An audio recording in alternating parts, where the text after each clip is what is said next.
안녕하세요. 당나귀 삼촌입니다. 한국의 미래 먹거리 산업 바이오의 세 번째 시간입니다. 저희가 지난 시간에 바이오 시밀러 산업과 CMO 산업에 대해서 말씀을 드렸는데요.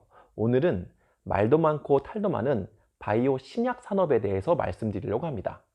지난번에는 셀트리온과 삼성바이오로직스 두 기업을 중심으로 말씀드렸다고 하면 오늘은 한국의 바이오 신약 기업 두 기업을 중심으로 말씀드리려고 합니다.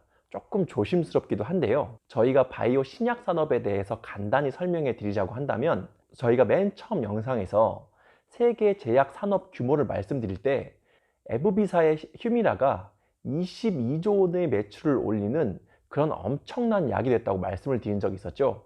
그렇듯 이 바이오 신약 산업이 제대로만 된다고 하면 엄청난 부가가치를 창출하는 로또 같은 산업입니다. 그래서 한국의 바이오 신약 기업을 포함해서 전 세계 바이오 신약 기업들이 이 시장에 진입을 하는데요. 정말 엄청난 기회와 위험이 동반되는 신약입니다. 그렇다면 이 바이오 신약 산업이 한국의 미래 먹거리가 될 수 있을지, 또 한국의 기업들은 어떠한 위험과 기회에 직면해 있는지 오늘 한번 알아보도록 하겠습니다. 우선 기업들을 소개해 드리기 전에 저희가 한 가지 양해를 구할 텐데요. 저희가 생명공학이나 이쪽에 대한 전공자가 아니기 때문에 신약 개발에 대한 기술은 다소 간단하게 여러분들이 이해하기 편하게 설명해 드림을 양해 부탁드리겠습니다. 우선 신라젠인데요. 신라젠은 코스닥 시장에서 엄청난 자금을 조달할 정도로 사람들의 꿈과 기대를 한 몸에 받았던 기업입니다. 신라젠의 핵심 사업은 암세포를 공격하는 항암 바이러스인 팩사백이라는 신약을 개발해서 상용화하는 모델이었습니다. 어떻게 보면 상당히 간단하죠? 하지만 말은 간단한데 이 파급 효과는 실로 엄청납니다. 실제로 암을 정복하는 신약을 개발하는 기업이 된다고 하면 그 기업은 단숨에 세계적인 바이오 업체로 뛰어올 수 있고요. 그 매출도 거의 로또 수준입니다. 이러한 기대를 한 몸에 안고 신라젠은 작년 코스닥 시장에서 10조에 육박하는 시가총액을 기록하기도 했습니다. 팩사백은 미국 FDA 임상 2상에 성공하며 기대감을 높였습니다만 지난 8월 미국 내의 독립적인 데이터 모니터링 위원회로부터 팩사백의 가낭 임상 3상 중단을 권고받으며 임상 실험을 중단하게 됩니다. 이전부터 약세를 면치 못했던 주가는 임상 3상 중단 선언이 나온 직후부터 본격적으로 하락하며 고점 대비 최고 20분의 1로 급락하게 됩니다. 최근에 와서 바이오 종목들의 반등과 함께 회복하는 흐름을 보이긴 하지만 가장 높았던 수준의 10분의 1이기 때문에 투자자들의 실망감이 이미 많이 반영된 상태라고 말씀드릴 수 있겠습니다. 저희가 신라젠의 팩사백에 대한 기술적인 문제와 앞으로 전망에 대한 부분은 말씀드리지 않겠습니다. 저희 전공 분야도 아니려니와 또 이것에 대해서 말씀드린 유튜브 채널과 언론사 또 증권사 리포트들이 넘쳐나기 때문입니다. 저희가 여기다가 저희 의견을 한 번 더 보태는 게 큰 의미가 없다고 생각을 했습니다. 하지만 저희가 주목한 부분은 바로 이 부분입니다. 신라젠의 팩사백이 상용화가 됐을 때 신라젠은 실로 엄청난 기업이 될 것입니다. 하지만 신라젠의 팩사백이 상용화가 되지 않았을 경우 신라젠의 모든 핵심 역량이 팩사백만을 바라보고 있기 때문에 신라젠의 존립 자체가 흔들린다는 것, 이것이 바이오 신약 기업들이 가지고 있는 공통된 위험이라는 것입니다. 저희는 이 부분에 상당히 주목을 했고요. 이 바이오 신약 기업들이 기회와 위험을 동시에 가지고 있다고 생각을 하고 있었습니다.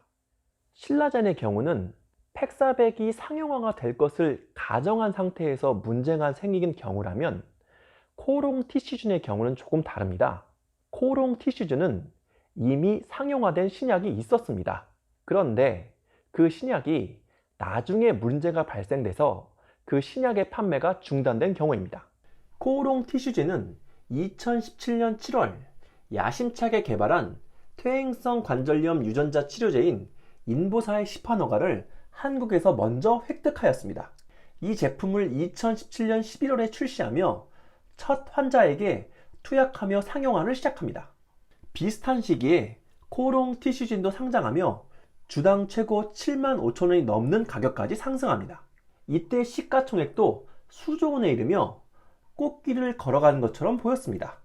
그리고 2018년 7월 국내 시판을 넘어 미국의 인보사를 판매하기 위해 미국 식품의약청 FDA에 인보사의 임상 3상 실험을 신청하였습니다. 그러나 2019년 3월 임상 3상을 거치는 과정에서 인보사의 구성 성분이 개발 과정에서부터 당초 품목 허가를 받은 연골 유래 세포가 아닌 사람 단일주 세포인 293 세포로 밝혀졌습니다. 인보사의 국내 판매 중단과 허가 취소에 이어서 미국 FDA로부터 임상 중단이 결정되었고요. 현재 코롱 티슈진은 한국 주식시장에서 상장 폐지 실질 심사를 받고 있는 상황인데요. 주가는 아시다시피 최고점 대비 10분의 1 정도 수준이고요. 그나마 거래 정지와 상장 폐지 전 개선 기간을 12개월 받은 상태입니다. 코롱 티슈진은 현재 미국 FDA의 임상 3상을 다시 통과하기 위해 매진하고 있는데요. 앞으로 더 지켜봐야 할 것 같습니다. 계속 말씀드리지만 저희는 코롱 티슈진과 신라젠이 앞으로 어떠한 행보를 보일지에 대한 전망에 대해서는 말씀드리고 싶지 않습니다. 대신 바이오 신약 산업이 얼마나 어려운 산업인가에 대해서 여러분들이 함께 인지하셨으면 하는 바람이 있습니다. 바이오 신약 산업은 사람들의 꿈과 기대를 먹고 사는 산업입니다. 그렇기 때문에 시장과 투자자들이 꿈과 기대에 수조 원대의 투자를 진행했던 것이고요. 하지만 신라젠과 코롱 티슈진이 바이오 기업들이 아니었으면 코스닥 시장의 상장조차도 불가했을 것입니다. 그리고 이 기업들이 상장이 유지되고 있는 것도 아직까지도 시장과 투자자들의 기대가 투영된 것이라고 할 수 있겠습니다. 이 꿈과 기대가 현실로 발현이 되어야 됩니다. 하지만 바이오 신약 시장은 10,000분의 1 정도의 확률을 가지고 있고 그 실현될 확률이 매우 적습니다. 그렇기 때문에 실제 바이오 신약으로 실현이 됐을 때 로또와 같은 큰 성공을 가져다 주는 거고요. 또한 바이오 신약 산업이 어려운 이유는 기술력뿐만이 아닙니다.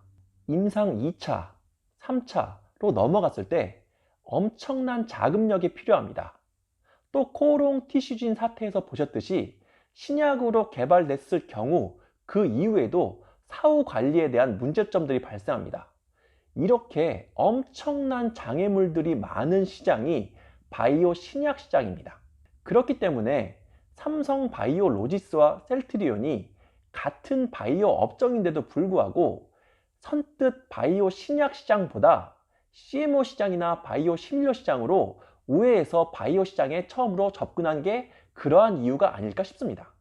이러한 이유로 우리나라의 바이오 신약 개발 업체들이 완성된 신약을 개발하기보다 기술을 수출하는 형태로 이윤을 창출한 경우들이 많았습니다. 지금까지 저희가 신라젠과 코롱 티슈진 두 기업을 중심으로 바이오 신약 시장에 대해서 간단하게 알아봤는데요. 오해하지 마실 게 이 두 기업이 바이오 신약 시장 전체를 대표하지 않습니다. 바이오 신약 시장에서 엄청난 성과들을 내고 있고 지금도 그 성과들을 가지고 연구하시는 기업들이 많다는 걸 알고 있습니다. 그리고 분명 한국의 바이오 신약 기업들이 일정 부분 성과를 낼 것으로 저도 또 그리고 투자하시는 분들도 기대하고 있습니다. 하지만 저의 관점에선 바이오 신약 산업이 이만큼 위험하고 장애물도 많고 다양한 요소들이 있기 때문에 보수적인 관점으로 접근하기를 말씀드리기 위해 이 영상을 제작했습니다. 마지막으로 바이오 시리즈를 마치기 전에 삼성바이오로직스와 셀트리온과 비슷한 규모의 시가총액 기업들을 살펴보겠습니다. 자료를 보시죠. 현재 삼성바이오로직스의 경우 25조 3천억 원으로 시가총액 5위, 셀트리온의 경우 25조 2천억 원으로 시가총액 6위입니다. 7위인 네이버의 경우 시가총액 25조 1천억 원으로 가장 비슷한 규모라고 할 수 있는데요. 네이버도 인터넷과 모바일 서비스를 기반으로 하는 기업으로 이익률은 뛰어나지만 미래가치가 많이 반영되어 매출 5조 5,869억 원에 자산이 10조 원 정도로 다른 시가총액 대형주보다 매출과 자산이 작은 편입니다. 하지만 삼성 바이오로직스의 경우 5,359억 원의 매출에 자산은 6조 원 수준, 셀트리온의 경우 매출 9,821억 원에 자산은 3조 5천억 원 수준으로 이미 바이오 산업의 기대감이 주가에 많이 반영되어 있다고 생각합니다. 오늘은 신라젠과 코오롱 티슈진 두 기업을 중심으로 바이오 신약 산업에 대해서 간략히 알아봤습니다. 이 두 기업과 함께 한국의 바이오 신약 기업들이 세계적인 기업으로 우뚝 서길 기원합니다. 그래야 한국의 미래 먹거리 산업이 단단해지는 그러한 효과가 날 수 있으니까요. 그렇다면 여러분들 이 동영상을 보시고 한 가지 의문이 드실 겁니다. 그럼 바이오 주식을 살라는 거야 말라는 거야? 그것은 바이오 투자 전문가 한 분을 모시고 다음 편에서 자세히 말씀드리도록 하겠습니다. 긴 시간 시청해주신 여러분 감사합니다. 구독, 좋아요, 알림, 댓글 설정 꼭 부탁드립니다. 감사합니다.